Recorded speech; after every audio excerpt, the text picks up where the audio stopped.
నమస్తే friends, welcome to my classes. నేను మీ దండు వెంకట్రాములు. ఈ వీడియోలో మనం డిగ్రీ 6th సెమిస్టర్ ఉస్మానియా యూనివర్సిటీకి సంబంధించినటువంటి ఇంగ్లీష్ క్రిటికల్ రీడింగ్ సబ్జెక్టులకు సంబంధించి అంటే 3 లెసన్లు ఉండడం జరుగుతుంది. యూనిట్ 1లో, యూనిట్ 2, యూనిట్ 3కి సంబంధించినటువంటి ఈ 3 సబ్ టాపిక్ల నుండి 3 లెసన్లు అనేటటువంటివి ఉండడం జరుగుతుంది. సో అన్ని క్రిటికల్ రీడింగ్లని వీడియోలో ఎక్స్ప్లెయిన్ చేసుకుందాం. మొదట లెటర్ టు జార్జ్ లాథమ్ అనేటటువంటిది, మరియు అట్లాగే రెండవది the method of scientific investigation అనేటటువంటిది, అట్లాగే మూడవది హైయర్ ఎడ్యుకేషన్ అనేటటువంటిది. ఈ 3 ఉండడం జరిగింది. సో ఇందులో ప్రతిదీ కూడా సీక్వెన్స్గా ఎక్స్ప్లెయిన్ చేసుకోవడానికి ప్రయత్నం చేద్దాం. సో మీకు మొత్తం 3 ఉన్నాయి కదా, ఆ మొత్తం 3 క్వశ్చన్లలో మీరు ప్రిఫరెన్స్ ఇవ్వాల్సినటువంటిది కేవలం ఒక 2 క్వశ్చన్లను మాత్రమే ప్రిఫరెన్స్ ఇవ్వాలన్నమాట. సో 2 క్వశ్చన్లను మీరు నేర్చుకోవాలి. ఆ 2 క్వశ్చన్లలో మొట్టమొదటిది లెటర్ టు జార్జ్ లాథమ్ అనేటటువంటి ఫస్ట్ది, మరియు లాస్ట్ది అయినటువంటిది మూడోది హైయర్ ఎడ్యుకేషన్ అనేటటువంటివి 2 నేర్చుకోవడానికి ప్రయత్నం చేయండి. సో ఎనీ 2 క్వశ్చన్స్ నేర్చుకోవాలి. ఈ క్వశ్చన్ క్రిటికల్ రీడింగ్ క్వశ్చన్ కూడా ఎట్లా వస్తుందంటే 6 ఆప్షన్తోనే రావడం జరుగుతుంది అనమాట. సో మొత్తం 6 ఆప్షన్తో ఏ క్వశ్చన్ ఒకటి, బి క్వశ్చన్ ఒకటి, ఈ విధంగా రావడం జరుగుతుంది. కాబట్టి మొత్తం 3 లెసన్ల నుంచి 2 క్వశ్చన్లు పక్కా వస్తాయంటే మీరు 2 నేర్చుకుంటే ఏదో ఒకటి వస్తుంది. కాబట్టి ఖచ్చితంగా ఫస్ట్ యూనిట్లో ఉన్నటువంటి లెటర్ టు జార్జ్ లాథమ్ అనేటటువంటిది, ఆర్ థర్డ్ యూనిట్లో ఉండేటటువంటి హైయర్ ఎడ్యుకేషన్ క్వశ్చన్ నేర్చుకోండి. సో ఇప్పుడు క్రిటికల్ రీడింగ్ సబ్జెక్టుకి సంబంధించినటువంటి టాపిక్ని మీరు సమ్మరీ రాస్తున్నప్పుడు ఎట్లా రాయాలనేటటువంటిది చూద్దాం. ఇప్పుడు మీరు క్వశ్చన్ నెంబర్ వేసి దాని తర్వాత సమ్మరీ నార్మల్గా అయితేనంటే ఇక్కడ అబౌట్ ది ఆథర్ మరియు సమ్మరీ అని చెప్పి ఆర్ కాంటెక్స్ట్ అని చెప్పి ఈ విధంగా పేజెస్ ఒక 2 పేజెస్ వరకు రాస్తారు కదా. సో క్రిటికల్ రీడింగ్కి సంబంధించినటువంటి ఈ పేపర్ని ఎట్లా రాయాలంటే జస్ట్ ఫస్ట్ లైను మరియు సెకండ్ లైన్ మాత్రం అబౌట్ ది ఆథర్ మరియు లెసన్ నేమ్కి సంబంధించినటువంటి కంటెంట్ రాయాలి. దేని నుంచి సంగ్రహించిండ్రు, ఆయన ఎప్పుడు పుట్టిండు, ఇటువంటి కంటెంట్ అంతా అనవసరం.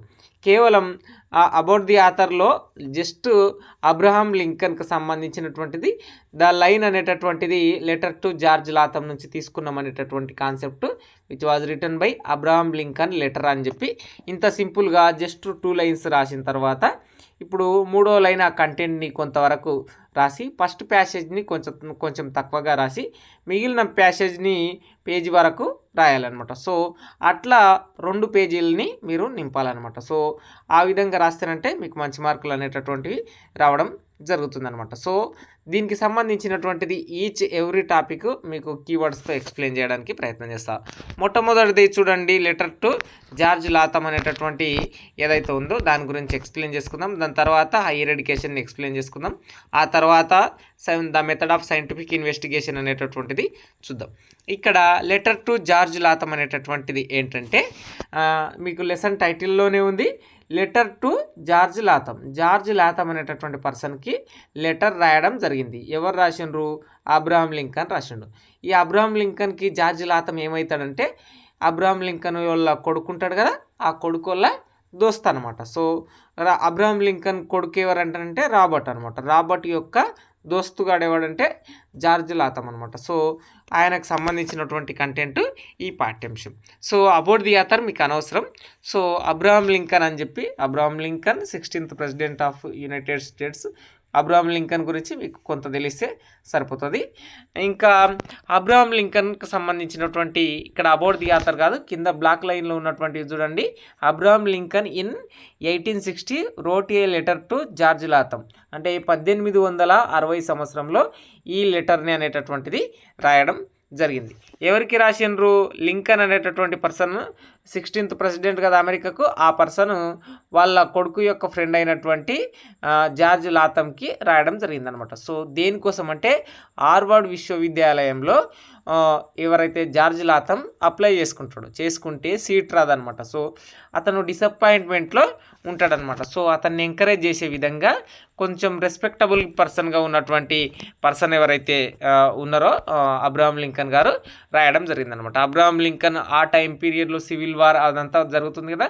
సో 1860 టైం పీరియడ్ అంటే ఆయన అమెరికా ప్రెసిడెంట్కు ఎన్నికలో పాల్గొనాలనేటటువంటి కాన్సెప్ట్ దాకా హై పొజిషన్లో ఉన్నప్పుడు ఈ లెటర్ని రాయడం జరిగిందనమాట. Abraham Lincoln in 1860 wrote a letter to George Latham, who was a close friend of his son Robert, offering words encouragement and wisdom. అంటే అతని మంచి కోరి, విజ్డమ్ని కోరి మరియు ఎంకరేజ్మెంట్ని అందించే విధంగా ఈ లెటర్ని అనేటటువంటిది రాయడం జరిగిందనమాట. సో చాలా దగ్గరగా ఉన్నటువంటి పర్సన్ రాబర్ట్కు సంబంధించి, అంటే అబ్రహం లింకన్కు చాలా సన్నిహితుడే, వాళ్ళ కొడుకు యొక్క దోస్తు కూడా. సో అతను డిసప్పాయింట్మెంట్ ఉన్నప్పుడు హార్వర్డ్ విశ్వవిద్యాలయంలో రిజెక్ట్ అయిందనమాట. సో హార్వర్డ్ విశ్వవిద్యాలయంలో అతను తీసుకున్నటువంటి కోర్సు రిజెక్ట్ అయిందనమాట. సో దాని తర్వాత అతనికి సంబంధించినటువంటి సిచ్యువేషన్ని అర్థం చేసుకున్న అబ్రహం లింకన్ గారు అతని గురించి నువ్వేం డిసప్పాయింట్ కావద్దని చెప్పి రాస్తున్నారు అనమాట. ఫేసింగ్ సెట్ బ్యాక్స్ అనేటటువంటి ఛాలెంజెస్ అనేటటువంటివి జీవితంలో ఎన్నో వస్తాయి అని చెప్పి అబ్రహం లింకన్ గారు ఏం చేస్తున్నారంటే ఈ encourage George not to be discouraged by failure అనేటటువంటి కాన్సెప్ట్. అంటే ఫెయిల్యూర్ అవుతున్నాడు కదా ఎవరైతే జార్జ్ లాథం, అతని కోసం ఫెయిల్యూరు అనేటటువంటిది ఏమీ కాదు. నేను కూడా ఎన్నోసార్లు ఎలక్షన్లో పాల్గొన్నా, కానీ నేను కూడా ఫెయిల్ కాలేదా సో అనేటటువంటి ఆ డిఫికల్ట్ కంటెంట్ని చెప్పడం జరిగిందనమాట. జస్ట్ ఈ క్రిటికల్ రీడింగ్స్ అన్నీ కూడా 3 క్రిటికల్ రీడింగ్స్ కూడా ఇప్పుడు మొట్టమొదటిది లెటర్ టు జార్జ్ లాథం అనేటటువంటిది ఒక లెటర్, సింపుల్ లెటర్. ఆ లెటర్ని మనకు ఒక పాఠ్యాంశం ఇచ్చిండ్రు, ఇది బుక్ నుంచి తీసుకునిలేం, దేని నుంచి తీసుకునిలేం. సెకండ్ది the method of scientific investigation అనేటటువంటిది థామస్ హెన్రీ ఆక్స్లే గారు రాసినటువంటి ఒక వ్యాసం అది. అట్లాగే క్రిటికల్ రీడింగ్లో హైయర్ ఎడ్యుకేషన్ అనేటటువంటిది జ్యోతిబా పూలే ఆర్ జ్యోతిరావు పూలే గారిని స్పీచ్ అనమాట. సో ఈ విధంగా ఉంది. ఇప్పుడు జార్జ్ లాథంకు సంబంధించినటువంటి ఆ లెటర్లో goals, hard work, moral values focus చేయాల్సినటువంటి అంశాలు ఉన్నాయి. 2 ఎగ్జాంపుల్స్ ఇచ్చిండు. మొదటిది థామస్ ఎడిసన్, బల్బు కనుగొన్నటువంటి వ్యక్తి గురించి, మరియు మరో వ్యక్తి జేకే రౌలింగ్ గురించి ఎగ్జాంపుల్ ఇచ్చిండు. సో వీళ్ళు ఎన్నోసార్లు ఫెయిల్ అయ్యిండ్రు. ఇప్పుడు థామస్ ఆల్వా ఎడిసన్ గారు బల్బుని కనుక్కుంటూ ఎన్నోసార్లు ఫెయిల్ అయ్యిండు. సో ఆయన వెనక్కి మళ్ళీండా. సో అల్టిమేట్గా ఏదో రోజు సక్సెస్ వస్తుంది. కాబట్టి నువ్వు కూడా హార్వర్డ్కు ప్రయత్నిస్తూనే ఉండు, పొటెన్షియల్గా నువ్వు ఆలోచిస్తూనే ఉండాలి. నిన్ను ఎవరైతే కించపరుస్తారో వాళ్ళందరూ సెట్ బ్యాక్ చేస్తుంటారో వాళ్ళందరూ కాదు అని చెప్పి in the end Lincoln's message is clear, setbacks are a part of life. ఇదంతా ఒక చిన్నది, but courage and determination can lead to success. అంటే నువ్వు నిలబడడమే నీ సక్సెస్కి ఇస్తుందన్నమాట. Failure teaches resilience adaptability and determination. అంటే ఫెయిల్యూర్ అనేటటువంటిది రెసిలియన్స్ని మరియు అడాప్టబిలిటీని, డెటర్మినేషన్ని నేర్పిస్తుందని చెప్పి చెప్పడం జరిగిందనమాట. సో నెక్స్ట్ క్రిటికల్ రీడింగ్ 2 అనేటటువంటిది the method of scientific investigation అనేటటువంటిది చివరిలో చూద్దాం. ఇప్పుడు హైయర్ ఎడ్యుకేషన్ని చూద్దాం. థర్డ్ క్రిటికల్ రీడింగ్ హైయర్ ఎడ్యుకేషన్కి సంబంధించి జ్యోతిరావు పూలే గారు రాయడం జరిగింది. స్పెల్లింగ్ అనేటటువంటిది కూడా మీరు జాగ్రత్తగా చూసుకోవాలి. సో ఇక్కడ అబౌట్ ది ఆథర్ అనేటటువంటిది అవసరం లేదు కదా, జస్ట్ 1-2 లైన్లు చూడండి. జ్యోతిరావు పూలే గారు మహారాష్ట్రకు చెందినటువంటి వ్యక్తి.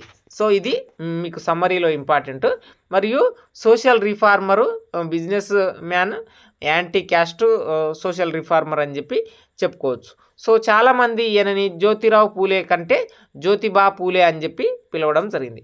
ఈజ్ వైఫ్ ఎవరంటే సావిత్రిబాయి పూలే అనమాట. ఆమె ఫస్ట్ స్కూల్ ఫర్ గర్ల్స్ కోసం ఇండియాలో ఫస్ట్ స్కూల్ ఓపెన్ చేసినటువంటి పర్సన్.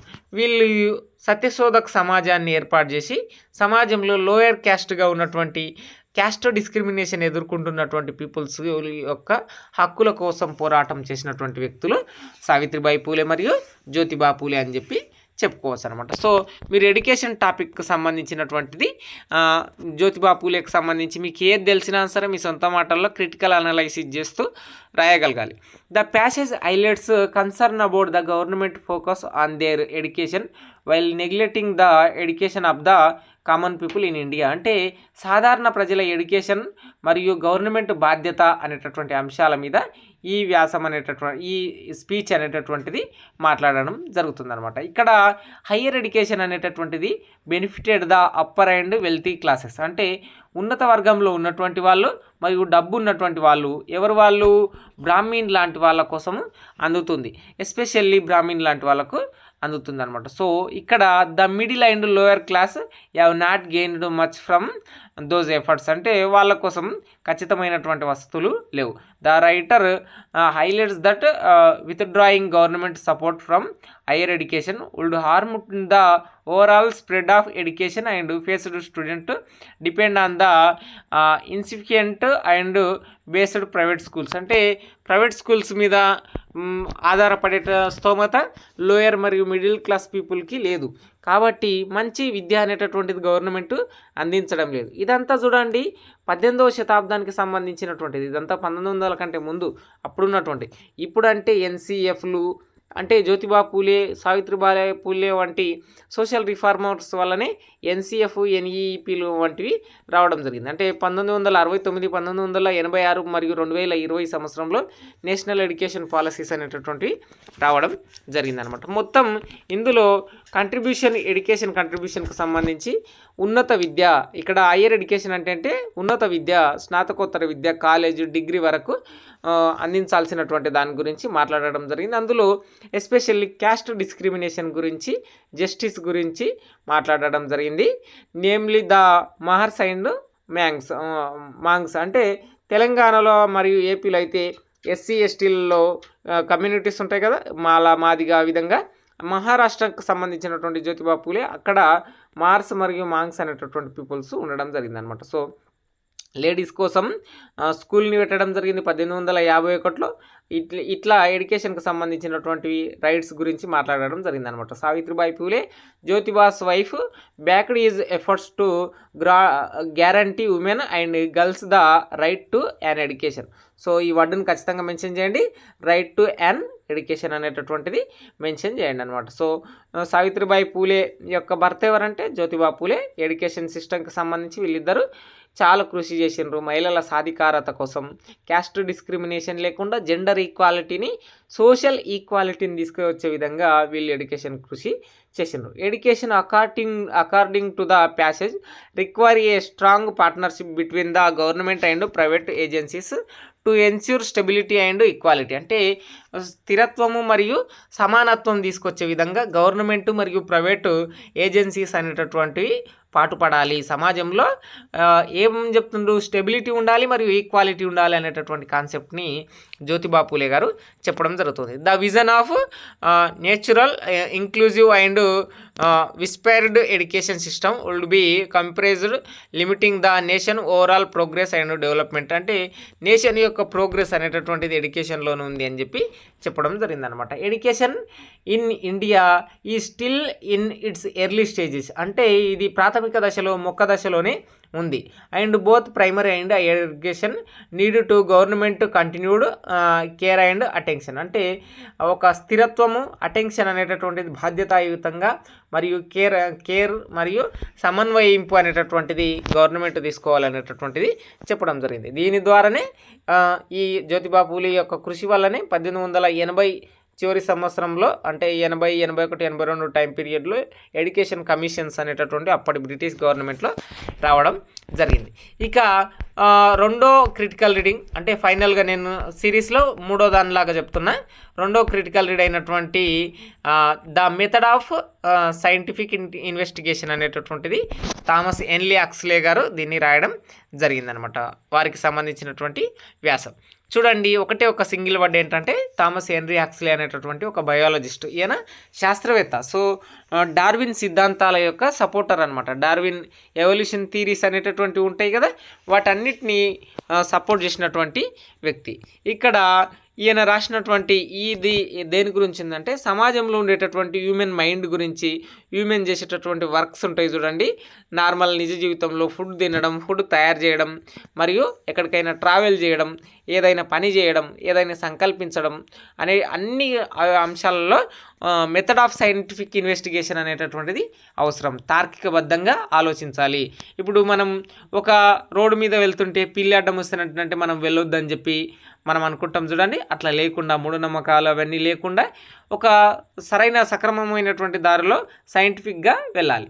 మొట్టమొదటి పాయింట్ ఏం చెప్తున్నాడంటే, ఒక కెమిస్ట్రీ రూమ్లో కెమిస్ట్రీ ల్యాబ్లో ఉన్నటువంటి ఇది మాత్రమే సైన్స్ కాదు, నిజ జీవితంలో మీరు అనుసరించేది అందరినీ చైతన్యపరిచేది ప్రతిదీ కూడా డైలీ లైఫ్ ఎవ్రీడే వర్క్స్ ఏవైతే ఉంటాయో అవన్నీ కూడా సైంటిఫిక్ మెజర్మెంట్లో యాక్యురేట్గా ఉండేటట్లు మీరు స్టెబిలిటీని తీసుకొచ్చే విధంగా సైన్స్ అనేటటువంటిది ఫాలో కావాలని చెప్పడం జరుగుతుంది. Thomas Henry Huxley explain that scientific thinking is not a complicated as must people believe. అంటే ఇది ఒక కాంప్లికేటివ్ అయినటువంటిది ఏమి కాదు, మీరంతా నిజ జీవితంలో యూజ్ చేయాలని చెప్పి is main message to the every uses scientific methods in their daily leaves. అంటే మన నిజ జీవిత పనుల్లో సైన్స్ని యూజ్ చేయాలనేటటువంటిదే మెయిన్ థీము. మీ సొంత మాటల్లో కూడా దీన్ని కొట్టొచ్చు.